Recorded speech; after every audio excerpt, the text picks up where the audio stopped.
Stage, the 79th Secretary of the Treasury, Scott Bessent.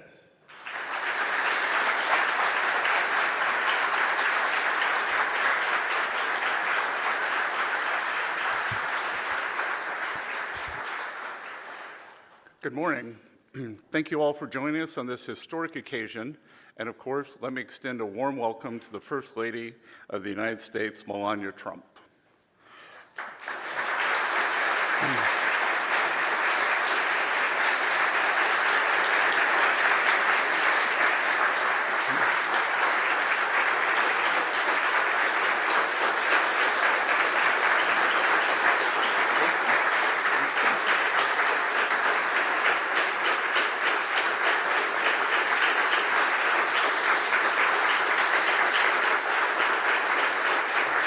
Thank you.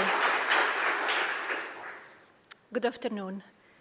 Thank you for welcoming me this afternoon, Secretary Bessent.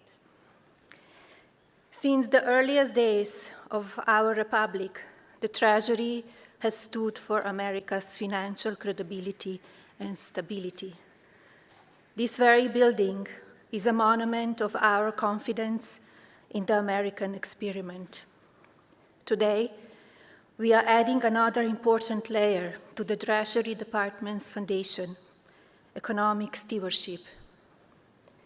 For the first time, children in foster care will have access to a dedicated savings and investment vehicle, Fostering the Future accounts.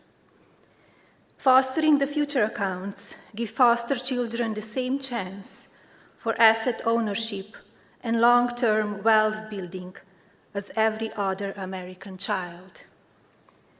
By investing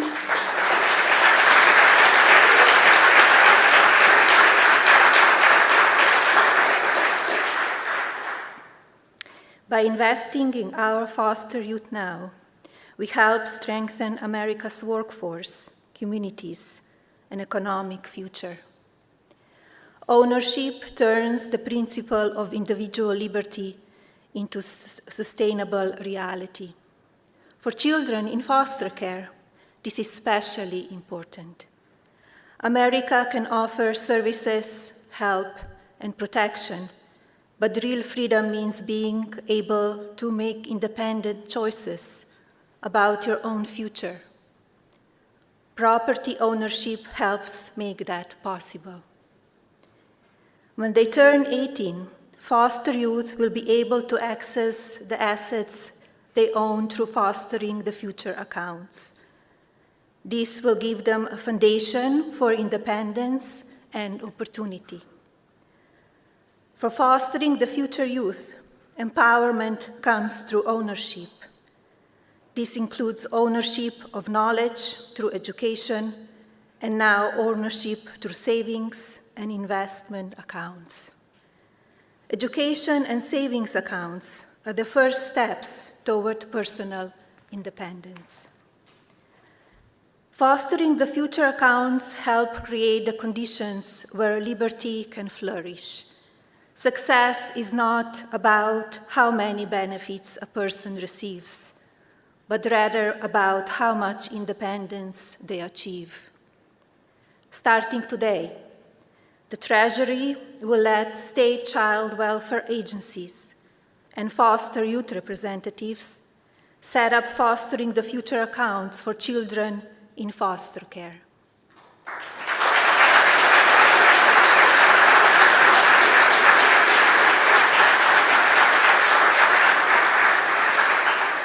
We already have measurable results. 23 governors have pledged to set up Fostering the Future accounts in their states, including Governor Little from Idaho, who is here with us today.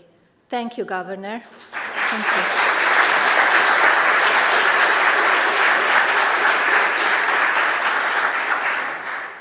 Now is the time for everyone to act.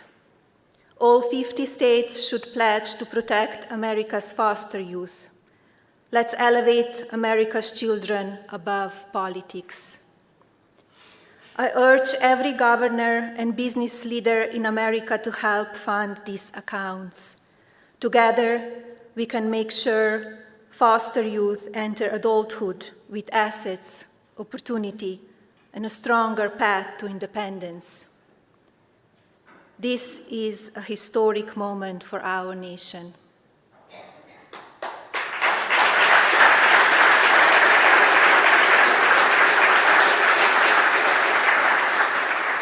We should aspire to raise a generation of builders, creators, entrepreneurs, and leaders whose futures are shaped by their ambition, not their circumstances.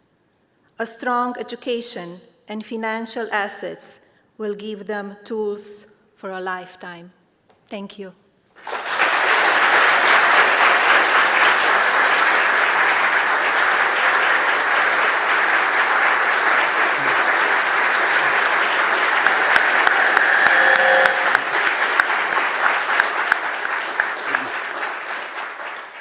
Please join me one more time in thanking the First Lady for those thoughtful remarks.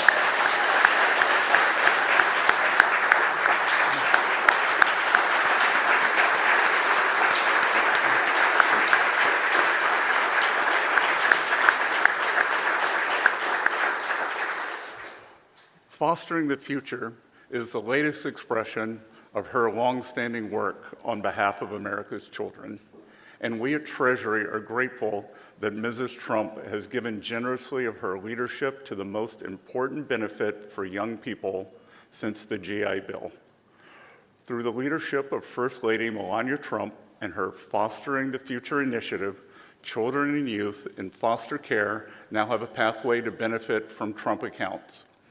Within the foster care community, these Fostering the Future accounts, powered by Trump accounts, will advance Mrs. Trump's commitment to helping youth in foster care build a stronger future.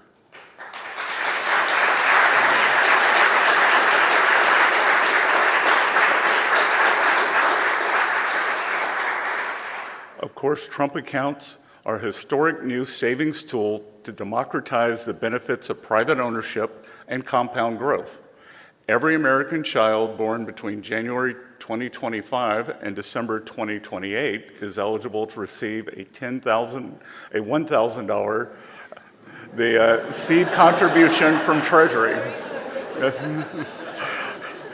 Assuming historical growth rates continue, that single deposit in an index fund should grow to at least $500,000 by the age of retirement, demonstrating that assets of life-changing scale can begin with small steps. But as we began to develop Trump accounts, the First Lady emphasized that foster youth face difficulties that few others do. She noted that it is not enough for this program to function seamlessly for some, that the children who stand to benefit most from the Trump accounts must not encounter any barriers in accessing them.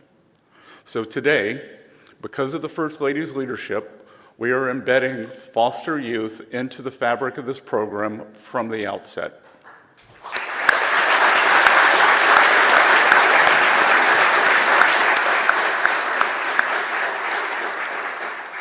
When Trump accounts launch on July 4th, every eligible child in America will be able to participate, including those for whom the state serves as a legal guardian.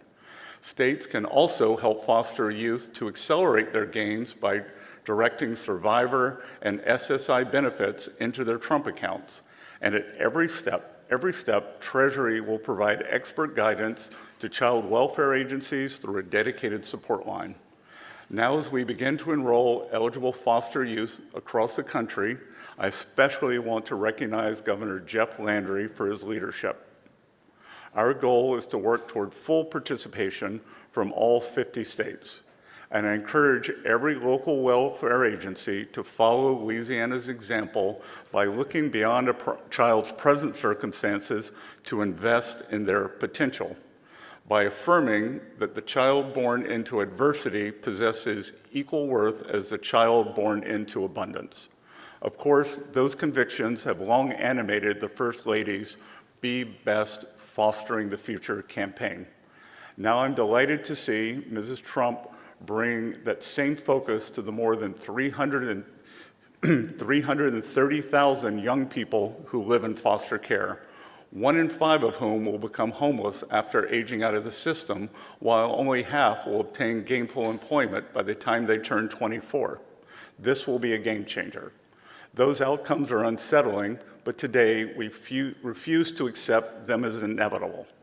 Trump accounts will build long-term financial security for millions of children, and for foster youth in particular, the program will ensure that their futures are shaped more by the possibilities rather than by the circumstances behind them.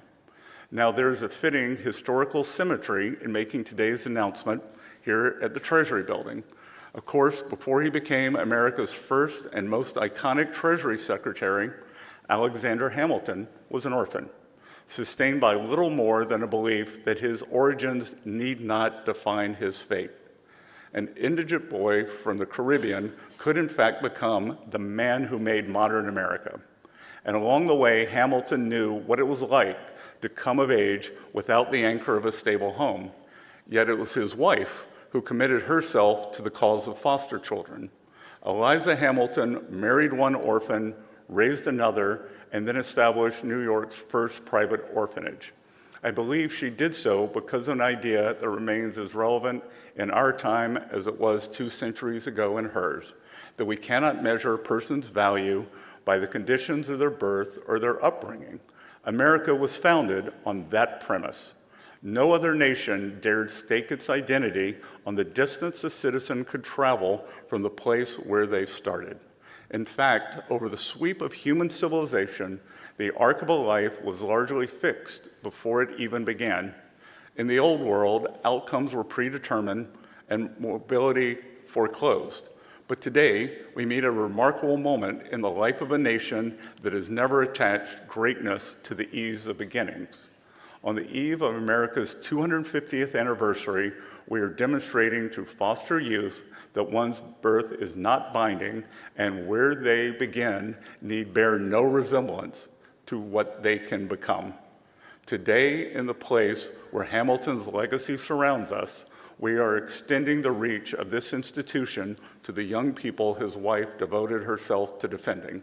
We are affirming that the American dream belongs to every child, and because of the President and Mrs. Trump, through her Fostering the Future initiative, we are equipping more children to claim their rightful share of it.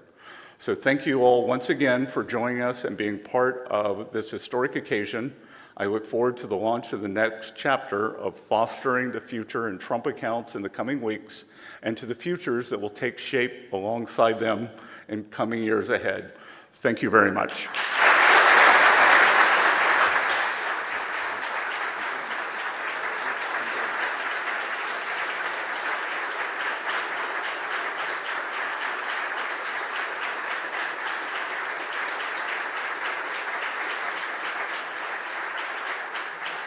Ladies and gentlemen,